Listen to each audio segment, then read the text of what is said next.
On a shelf where dreams unfold, ancient tales in hands of old, dusty covers golden blue, whispers of a world anew. Cracked spines and paper thin, each book hides where tales begin. Ink of ages, words profound, silent voices all around. Antique books, a treasure sought. My name is Douglas Stewart from Douglas Stewart Fine Books in Melbourne, Australia. And what we have here are the original manuscript logbooks for Midshipman William Shimo. They were handwritten and hand-drawn in the South China Seas between 1841 and 1844, and they are unique. William Shimo served on 5 different British ships in the South China Seas between 1841 and 1844. And these logbooks document his time spent on all of those ships. They were created for his own personal record of his time in China.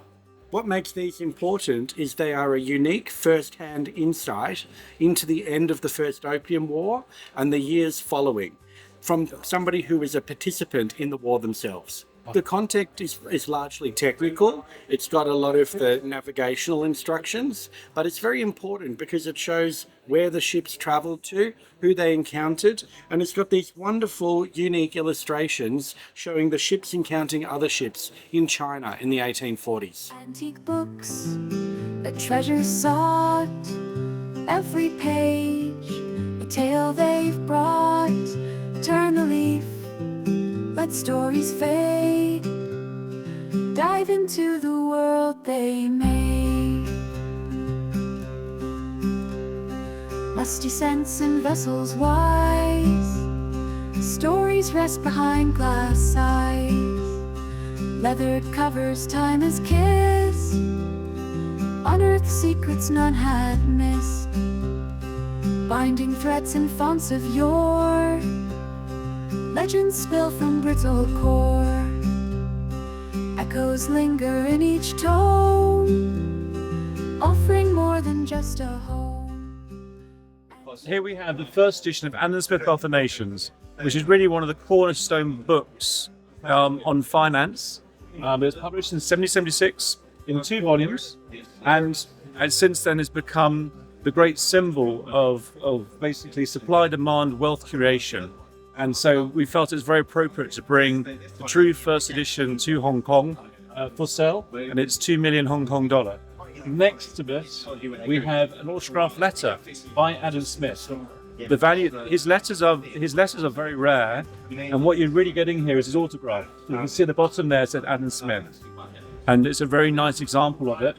And this is 750,000 Hong Kong dollars. Next to it, we had the first Chinese edition of Adam Smith Wealth of Nations, which was actually published in 1902, so much later. And we thought it'd be fun to bring the Chinese edition next to the first edition. And this is priced at 250,000 Hong Kong dollars. Pages is excellent. There's no pages missing.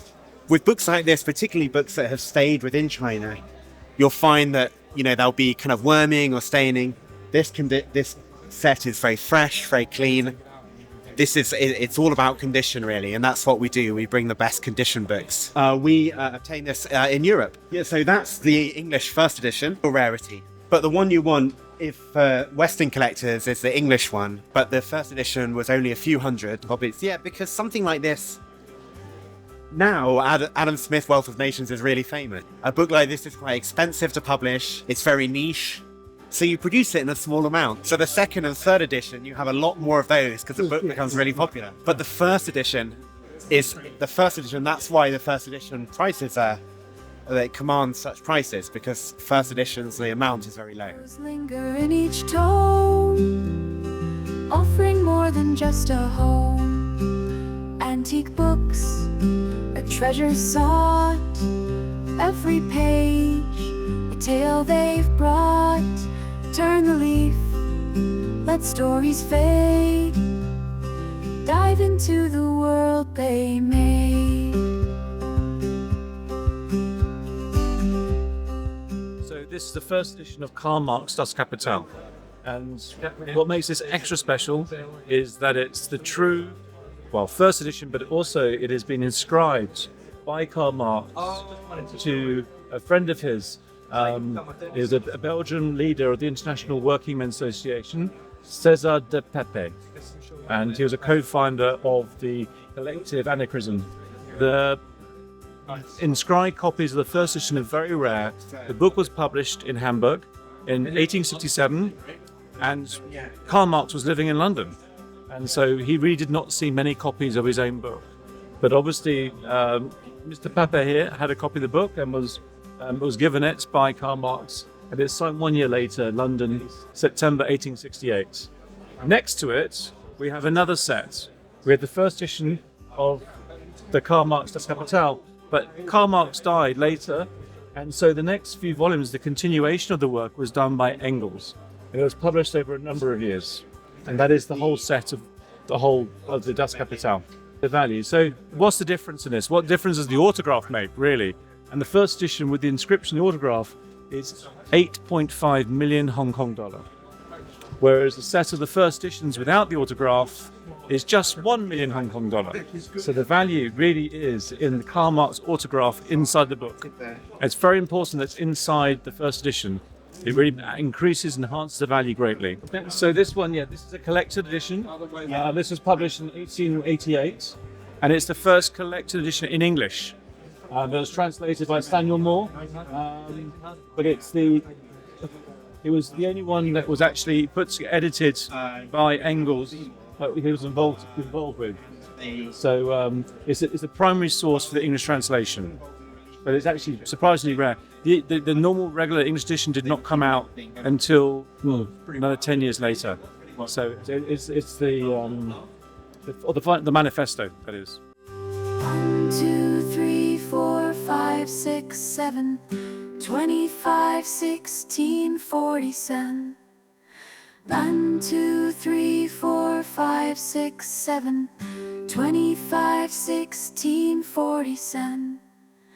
1, 2, 3, 4, 5, 6, 7, 25, 16, 40 cents.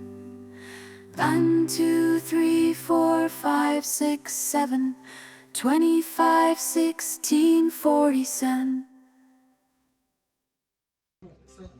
Yeah, you go ahead. So this is all Chinese ship. All Chinese ships. It's got the name of the captains here. This is the back of the Chinese ship. They were always painted. This is all the Chinese. I just thought this is for the Holland, Netherlands, but no, it's all Chinese. All Chinese. This volume is all Chinese. But which province in Japan draw this one? Which? Where this one? Nagasaki. Nagasaki. Ah. So this is the Chinese enclave in Nagasaki. Oh, can I turn the other side? This is the houses. All the houses.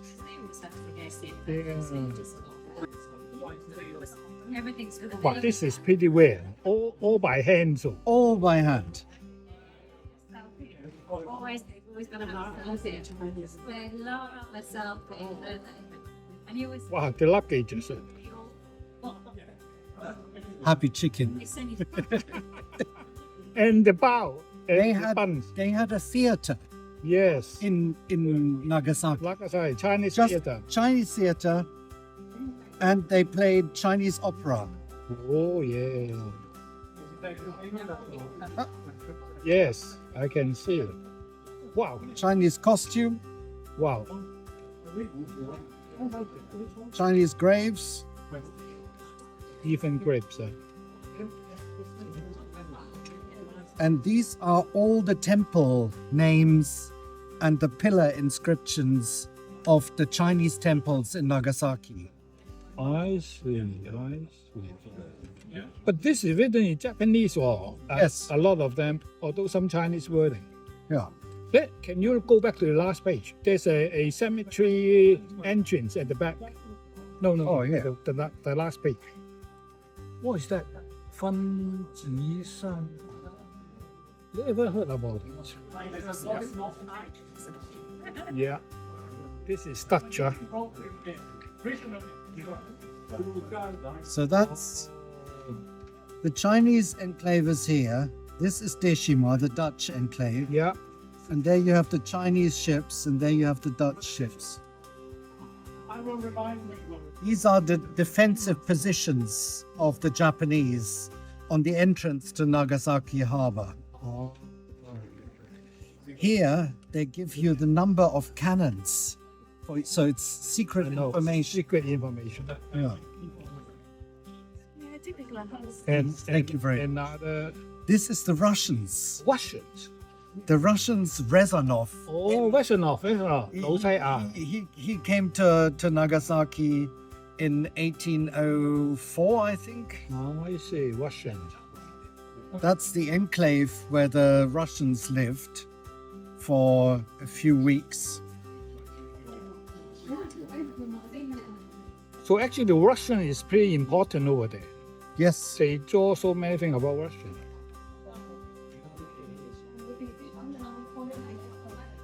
Ah, justice. Do you know this? I know, very famous. Nagasaki, the Catholics, you know. Yes. They had to step. It's a fumie. Which year this one is joined? This one, this copy. Because when This you is, have something like that, 1804. 1804. They were still using. No, fumie. 1804 still suppressing the Catholics. Yes. Yeah, yeah. So he joined here. He's drawing it here. Oh my God.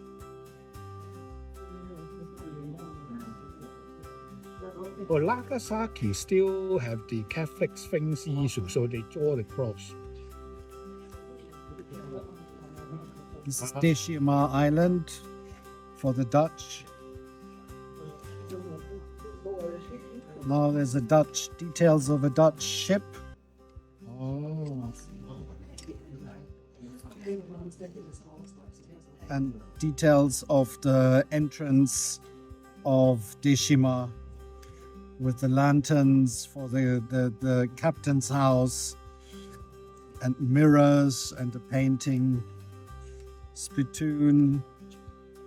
And this is an operation where they amputate the arm. Arms. Oh, dinner table. Happy days. And these are Javanese. Javanese. Yes, In Japan. in Japan they Oh my God. They they, bring the they bring the Javanese. to as servants Oh my. to play some music.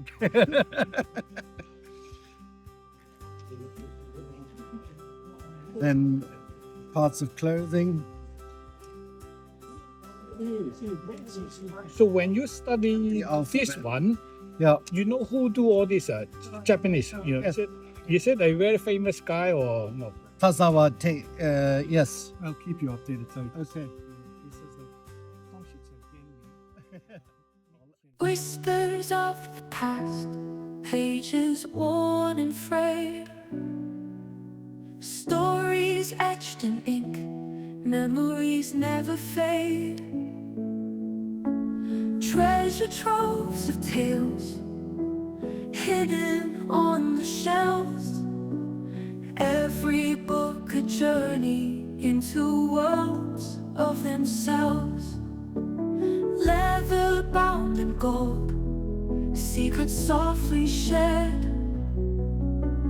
Time's embrace around them, a history declared. Treasure troves of tales, hidden on the shelves. Every book a journey into worlds of themselves. Dusty tomes and letters, echoes of the wise. In each line a glimmer of forgotten skies. So let us turn the pages in the quiet nook, finding endless treasures in the heart of a book. So here you have it's the greatest collection, the biggest collection of literary book in private hands. Now, the value is $10 million because you have so many individual books of value. Those pre-publication versions are worth anything from 150 to 300,000 Hong Kong dollar each. You have 11 first editions in variation bindings. They're worth between 100,000 and 250,000 Hong Kong dollar each. So, and then there's more and more and more. This is academic. You could actually study the differences. Why was this printed where? That's where you need my colleague to talk to you about the differences, because my knowledge is running dry. This collection, it's a one-of-a-kind collection. 200 items. It tells you the whole scope of the history of the Little Red Book from 1960 to the 2000s. It includes 11 first editions, 26 precursors and like rival editions, and about 70 to 80 really quite rare items. It also includes about 100 foreign translations, including some rarities such as Filipino, Cambodian. It includes different editions of popular languages like English, which shows the evolution and the addition and subtraction of particular material. It really gives you an unprecedented survey of the history of one of the 20th century's most important books and cultural icons, really. And this is a one-of-a-kind, you could not do this again now, because so much of this material is so rare.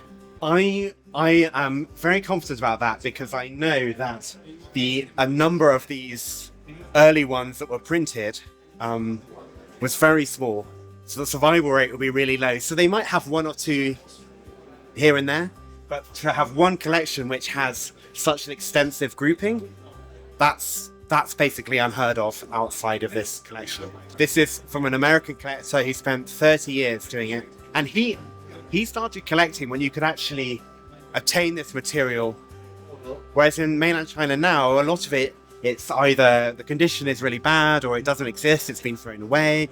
So it really is a one-of-a-kind thing. Good amount of interest. I think it needs the right home. It needs someone who understands the full significance of this kind of having this 40-year, 50-year survey. But we see it as something which it fits so many things. So if you think about Hong Kong has been a center of research on Chinese history for decades, 50 years, 60 years. So it makes a lot of sense for it to be in an institution in Hong Kong or to be with a Hong Kong collector, because the scholarly value of it is unprecedented. Whispers of the past, pages worn and frayed, stories etched in ink, memories never fade. Treasure troves of tales hidden on the shelves, every book a journey into worlds of themselves. Leather bound in gold, secrets softly shared, time's embrace around them, a history declared. Treasure troves of tales hidden on the shelves, every book a journey into worlds of themselves. Dusty tomes and letters, echoes of the wise, in each line a glimmer of forgotten skies. So let us turn the pages in the quiet nook, finding endless treasures in the heart of a book.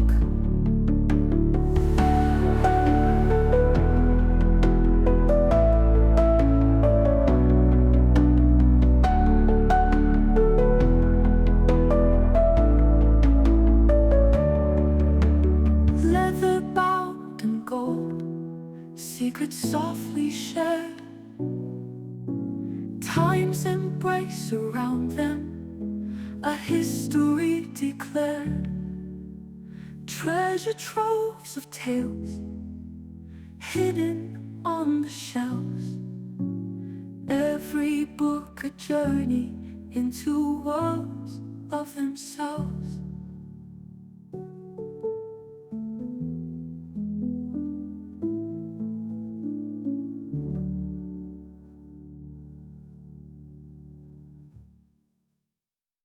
I find it